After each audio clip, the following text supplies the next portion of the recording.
यो नमो नमः। आज हम किरातार्जुनीयम के प्रथम सर्ग को पढ़ते हैं। इस सर्ग में श्लोक संख्या 41 से 46 तक के श्लोकों का अध्ययन करेंगे।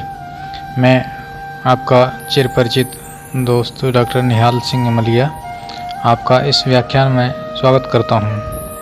पिछले श्लोक में हमने देखा कि द्रौपदी उलाहना दे रही है, कह रही है कि हे स्वामी, पहले वह समय था जब आप अपने राज्यकाल में सदा अपने चरणों को रत्न जड़ित पादपीठ पर रखा करते थे, लेकिन आज वो ही चरण जंगलों में मृग ब्राह्मण आदि द्वारा तोड़े गए जो कुशाएं हैं, उन तीक्ष्ण कुशाओं पर आपके पैर पड़ते हैं। स्थिति यह है कि जो पैर पहले कभी राजाओं की मालाओं के पराग से लाल होते थे, आज वही तीक्ष्ण कुशाओं से छलनी होकर खून से लाल होते हैं। अब श्लोक संख्या 41 को हम देखते हैं। द्विषन्निमित्ता यद इयं दशा ततः समूलम् उन्मूलयति इव मे मनः परैः अपर्यासित वीर्य संपदां पराभवो अप्युत्सवः एव मानिनाम्। यत् द्विषन्निमित्ता, द्विष शत्रु, निमित्ता शत्रु ही जिस काम में निमित्त हैं, ऐसे इयम दशा, यह जो आपकी दशा है, तथा वह समूलम मूल सहित जड़ सहित उन्मूलयति इव, उन्मूलयति उखाड़ सा रहा है, इव का अर्थ हम सा लेंगे, उखाड़ सा रहा है। किसको उखाड़ रहा है? मे मनः, मेरे मन को। तो इयम दशा, कौन सी दशा? द्विषन् निमित्ता, जो द्विष शत्रुओं के द्वारा की गई दशा है, वह दशा मम मेरे मनः मन को समूलम उन्मूलयति इव, समूलम जड़ सहित उखाड़ सा रहा है। परई शत्रुओं के द्वारा अपर्यासित वीर संपदा, जो वीर संपदा अपर्यासित हो गई है, वीर संपदा जो अनभिभूत हुई थी, ऐसी अनभिभूत संपदा वाले मानी नाम, मानियों के लिए पराभवः अपि उत्सवः एव, यदि पराभव भी हो जाए, पराजय भी हो जाए, तो वह उत्सवः एव उत्सव के समान होता है। कुछ शब्दार्थों के साथ इसको देखें तो द्रौपदी कहती है कि इयम दशा, जो ये आपकी दशा हो रही है, यह क्यों, किस वजह से हो रही है? यह शत्रु द्विषन् निमित्ता, शत्रुओं के द्वारा की गई है। अतः मे मनः समूलम उन्मीलयति इव, मेरे मन को, मेरे अंतःकरण को समूल जड़ सहित उखाड़ सा रहा है। यदि इस दुर्दशा का कारण दुर्भाग्य होता तो मुझे किसी प्रकार की व्यथा नहीं होती, लेकिन इस दशा का, इस दुर्दशा का मूल कारण आपके शत्रु हैं, इसलिए मेरा मन उखड़ सा रहा है। जिसकी शक्ति और संपत्ति अर्थात परई अपर्यासित वीर संपदा, वीर रूपी संपदा, पौरुष रूप संपत्ति वाले स्वाभिमानियों के लिए उनकी पराजय भी पराभवो अपि उत्सवः एव, पराभव भी उत्सव के समान होता है, मानियों का, स्वाभिमानियों का। श्लोक संख्या 42 देखें। विहाय शांतिम नृपधाम तत्पुनः प्रसीद संदेहि वधाय विद्विषाम व्रजन्ति शत्रुनवधूय निष्प्रियाः शमेन सिद्धिम मुनयः न भूभृतः। कहते हैं कि विहाय शांतिम, शांति को छोड़ करके, जो शांति आपने धारण कर रखी है, युधिष्ठिर ने धारण कर रखी है, उस शांति को विहाय, छोड़ करके, त्याग करके, वि उपसर्ग है और हा धातु है, हा और ले प्रत्यय है। नृप, हे नृप, धाम उस तेज को, तत्धाम उसी तेज को, पुनः फिर से संदेही धारण करो, प्रसीद और प्रसन्न होकर के वधाय विद्विषाम, वधाय वध करने के लिए, विद्विषाम किसके, विद्विषों का, शत्रुओं का। व्रजंती शत्रुन अवधूय निष्पृहाः, व्रजंती घूमते हैं लोग, सिद्धिम शत्रुन अवधूय शत्रुओं का नाश करके, शत्रुओं को नष्ट करके, उनको जीत करके, शमेन सिद्धिम, शमेन शांति के द्वारा, सिद्धिम मुनयः व्रजंती मुनि लोग प्राप्त करते हैं, न भूभृतः राजा लोग नहीं। तो कहती है द्रौपदी महाराज युधिष्ठिर को समझाते हुए कह रही है कि आप राजा होते हुए भी मुनिवृत्ति को अपनाना क्यों चाहते हैं? क्या मुनिवृत्ति से ही अपना कल्याण चाहते हो? राजाओं का धर्म ऐसा नहीं है। राजा मुनि के धर्म से बहुत अलग है। मुनि लोग क्या करते हैं? केवल शांति धारण करते हैं, काम क्रोध आदि इन शत्रुओं को जीत करके शांति उपाय के द्वारा मोक्ष प्राप्त करते हैं। लेकिन ऐसा सब कुछ राजाओं के लिए नहीं, ये सब मुनि लोगों पर तो लागू होता है, क्योंकि उनके काम क्रोध आदि शत्रु जो हैं वही उनको जीतना है। लेकिन राजाओं को तो उससे आगे भौतिक रूप से जो शत्रु हैं उनको जीतना है। तो कहती है विहाय शांतिम नृप, हे नृप, हे राजन, शांति को विहाय छोड़ करके तत्पुनः धाम संदेही, उस धाम को, उसी तेज को धारण करो। और विद्विषाम वधाय, विद्विषों के शत्रुओं के वध के लिए पुनः संदेही, पुनः दोबारा से प्रयास करो। प्रसीद, प्रसन्न होकर के, निष्पृहाः, बिना किसी स्पृहा के, बिना किसी लालसा के, इच्छा से शून्य होकर के, मुनयः, मुनि लोग, शांति शमेन सिद्धिम व्रजंती, शमेन शत्रुन अवधूय, शत्रुओं को अवधूय जीत करके, शमेन शांति द्वारा, सिद्धिम व्रजंती सिद्धि को प्राप्त करते हैं। भूभृतः न, राजा लोग उस शांति को प्राप्त नहीं कर सकते, क्योंकि मुनि लोगों के शत्रु काम क्रोध आदि हैं, जिनको वह अपने मन को वश में करके शांत किया जा सकता है, सिद्धि को प्राप्त किया जा सकता है। लेकिन राजाओं का जो शत्रु हैं, राजाओं के शत्रु अड़ोसी पड़ोसी देश के राजा लोग हैं, जो बहुत ही आक्रामक होते हैं, बहुत ही खतरनाक होते हैं, जो भौतिक रूप से हमें क्षति पहुंचाते हैं। तो हम शांत वचनों से या शांति धारण करने से उनको हम नहीं जीत सकते। तो हे नृप, आप इस शांति में विहाय, शांति को छोड़ करके उसी तेज को धारण करो और शत्रुओं का नाश करने के लिए तैयार हो जाओ। इसके शब्दार्थ कुछ दिए जा रहे हैं, इनको देख सकते हैं।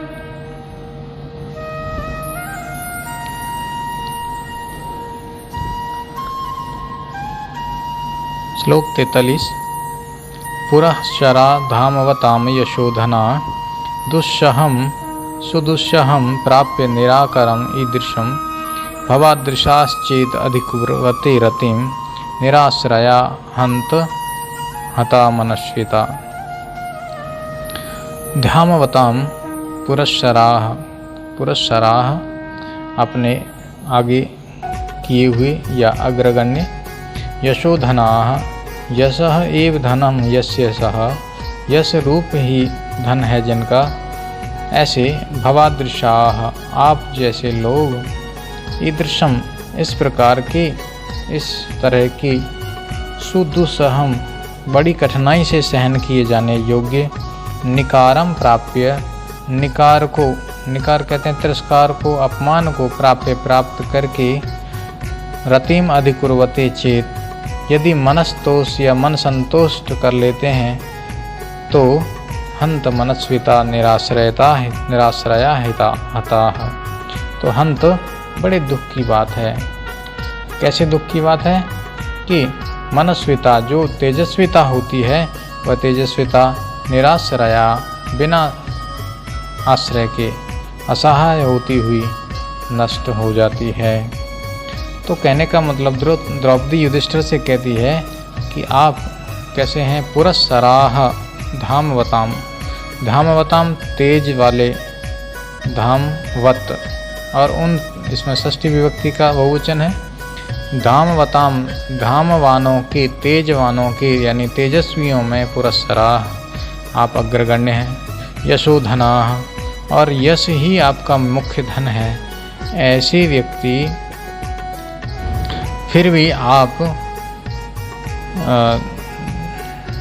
ईदृशम निकारम, इस प्रकार के निकारम को, इस प्रकार का निकार किस प्रकार का, सुदुस्सहम, सुदुस्सहम बड़ी कठिनाई से जिसको सहन किया जा सकता हो, ऐसे अपमान को प्राप्त करके, भवादृशाः आप जैसे लोग यदि चुपचाप रहें, यदि किसी प्रकार की कोई प्रतिक्रिया व्यक्त न करें, और ऐसी दुख के साथ कहना पड़ रहा है कि बेचारी मनस्विता या अभिमानिता या अभिमान या अपना स्वाभिमान आश्रय रहित होकर के नष्ट हो जाएगा, और फिर प्राण परित्याग करके मान की रक्षा नहीं हो पाएगी।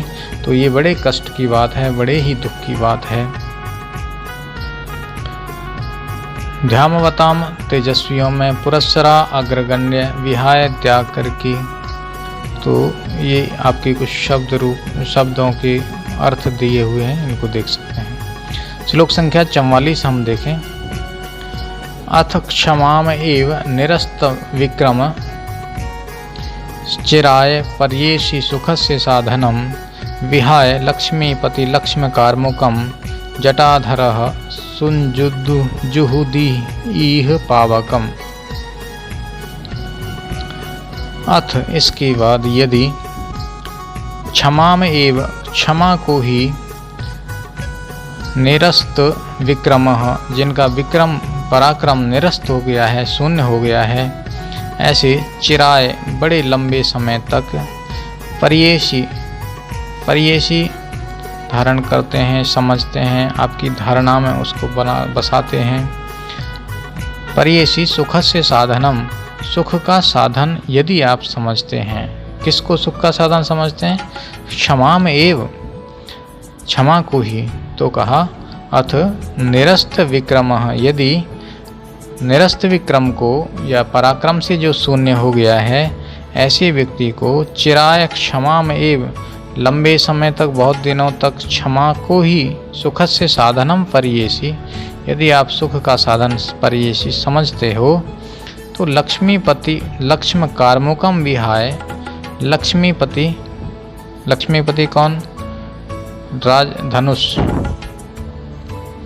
लक्ष्मीपति लक्ष्म कार्मुकम, राजचिन्ह रूपी धनुष को विहाय त्याग करके, जटाधरः जो जटाएं धारण करके रहता है, ईह पावकम, वह भी यहीं पर इसी वन में, पावकम अग्नि में, जुहुदी हवन करो। तो कहते हैं, द्रौपदी फिर से कहती है कि यदि आप पराक्रम धारण करना ठीक नहीं समझते और हमेशा के लिए ही इस सहन करने के, इस क्षमा करने के भाव को ही सुख का साधन समझते हो, सुख से साधनम पर्येषि, सुख का साधन मानते हो, तो फिर व्यर्थ ही आप राजा लोगों के योग्य धनुष आदि इन हथियारों को धारण किए हुए हैं। फिर क्यों ये धारण किया हुआ है आपने? तो क्या करने के लिए कह रही हैं कि विहाय, विहाय छोड़ करके, किनको छोड़ करके? लक्ष्मीपति लक्ष्म कार्मुकम, इस धनुष बाणों को, इन हथियारों को छोड़ करके, जटाधरः जटाधारी बन करके, जटाएं धारण कर लो, लंबे लंबे बाल कर लो, इन अस्त्र शस्त्रों को सबको आप दूर फेंक दो, इनको विहाय छोड़ करके, जटाधरः जटा धारण करने वाले बन जाओ। और फिर क्या करो? यहीं पर इसी ईह संजुहुदी, ईह इसी जगह पर, यहीं पर आप पावकम संजुहुदी, पावक में, अग्नि में हवन करते रहो। और कहने का मतलब आप साधु बन जाओ, सन्यासी बन जाओ, आप राजा बनने के योग्य तो हो ही नहीं। लिख लीजिए,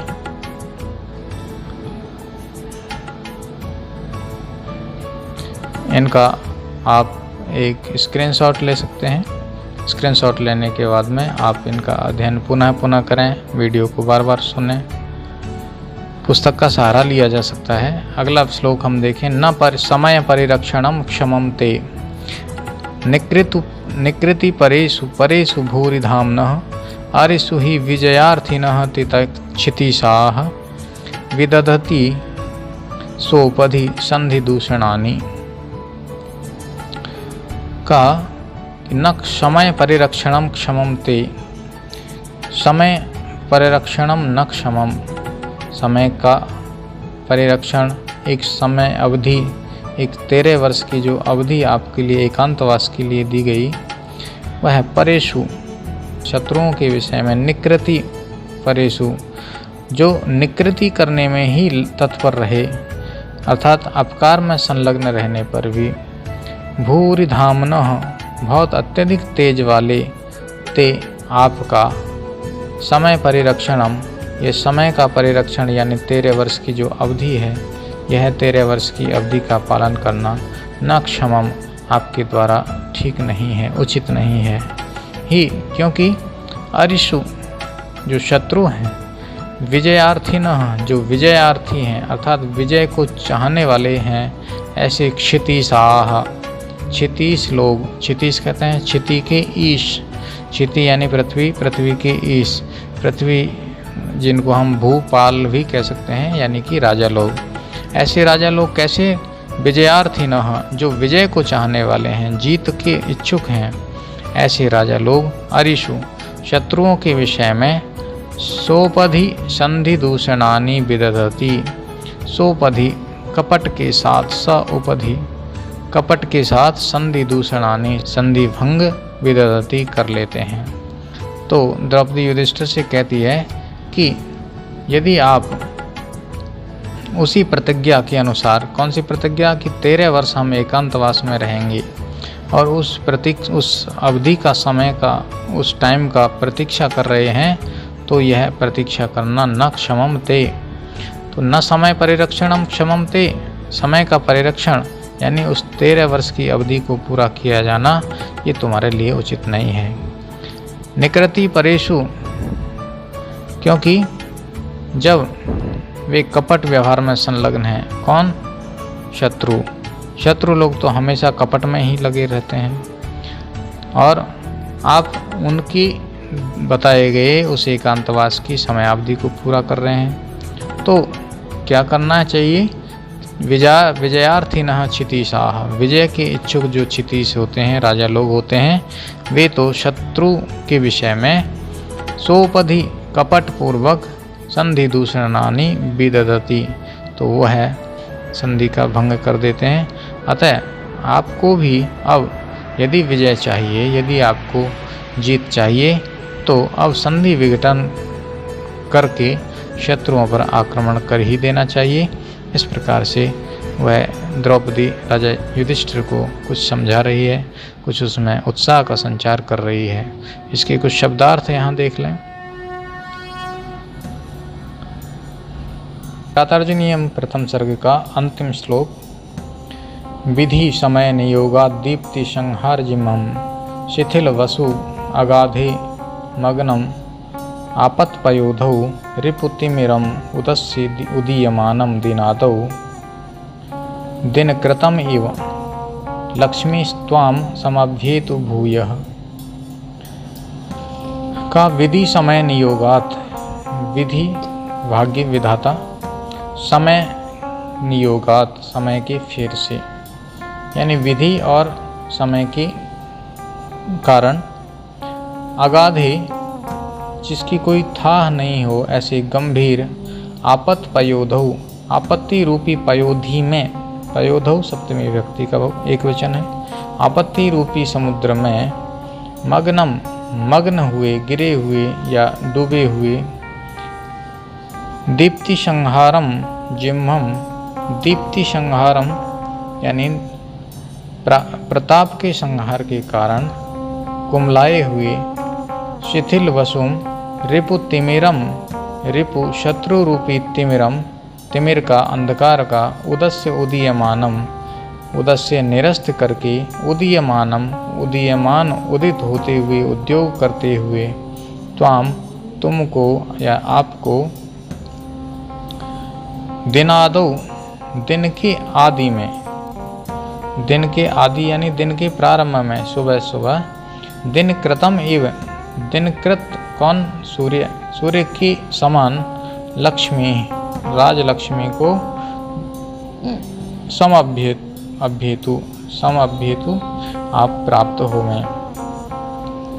तो कहा कि जैसे भाग्य और समय के नियमन के कारण आपत्ति रूपी समुद्र में डूबे हुए, तो आज स्थिति युधिष्ठिर की क्या है कि आपत्ति रूपी समुद्र में डूबा हुआ है। कांति के नष्ट होने से अनुज्ज्वल, कांति का नष्ट होना यानी जो पहले कांति थी, पहले जो शोभा थी, उस प्रकार की शोभा नष्ट होने पर मंद किरणों वाले, आज इनकी किरणें किस प्रकार की हैं, मंद हैं। आज इनका पराक्रम किस प्रकार का है, मंद है। लेकिन प्रातः काल शत्रु रूप अंधकार को नष्ट करके, प्रातःकाल यानी पुनः सवेरा होगा, और जिस प्रकार से हर रात के बाद में सूर्य निकलता है तो उजाला भी होता है, ठीक उसी प्रकार से आपका जो खोया हुआ यश है या जो कम हुआ यश है वह पुनः से दोबारा से प्राप्त हो जाएगा, और प्राप्त होकर के फिर से आप राजलक्ष्मी को धारण करोगे। प्रथम सर्ग यहाँ संपन्न होता है। द्वितीय सर्ग अब हम अगले वीडियो में प्रारंभ करेंगे। तब तक के लिए नमस्कार। पढ़ते रहिए, खुश रहिए, धन्यवाद।